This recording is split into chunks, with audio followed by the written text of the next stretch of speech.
جګت سنګ چې اوس مهال په خوست کې یوازینی پاتې افغان هندو دی له 40 کالو راهیسې په دې ولایت کې ژوند کوي.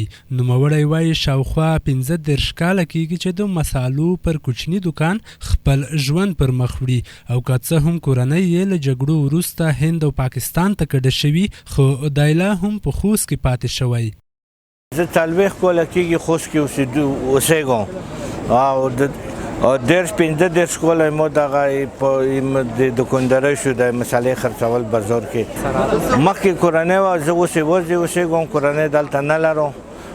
مخکې دا ټول بازار دا زموږ خلکو و، اوس زه بېله پاتې یم، یو کس یم. کورنۍ مطبوعات دی، څه هند کې دی، څه پاکستان کې دی.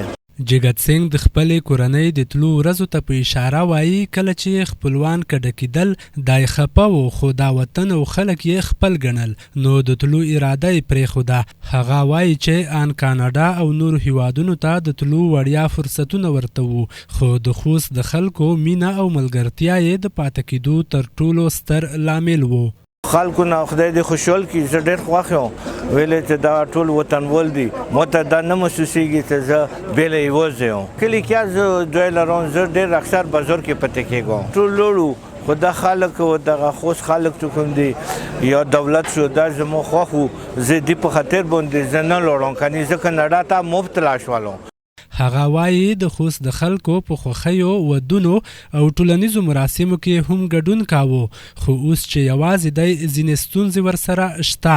سره له دې نوموړی د اسلامي امارت له چلند هم خوښ دی او وایي چې په دې ټولنه کې د یوه هندو په توګه امن احساسوي. خلک چې مو زړه ویني وغواړي، زه زړه ویني او ورکوم دوی ته.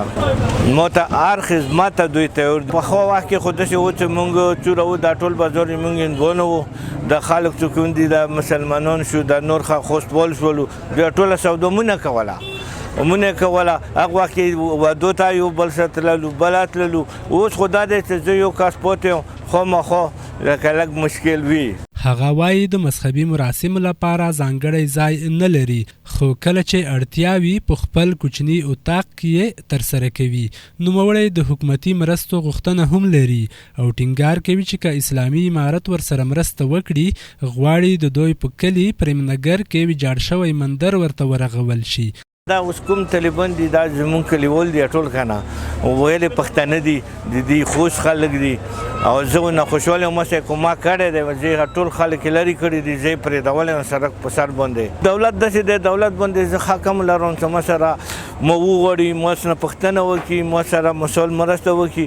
بیا به زه خپله کلي کې چې مو مشکل دي زه به په بارې خبره ورته وکړم چې مونږ یو جومات دی ړنګ شوی دی، باید دی چې دا خو جوړ کړي، ټول جوماتونه دوی جوړ کړو، نور هغه وکړو، مونږ حق لرو. جګت سنګ په خوست کې د ګډ ژوند او بین الاقوامي ورورولۍ یو ژوندی مثال بلل کیږي. سره له دې چې په ټول ولایت کې یوازینی پاتې هندو دی خو ځان یوازې نه احساسوي او وایي تر هغې به په خوست کې ژوند کوي تر څو چې ژوندی وي.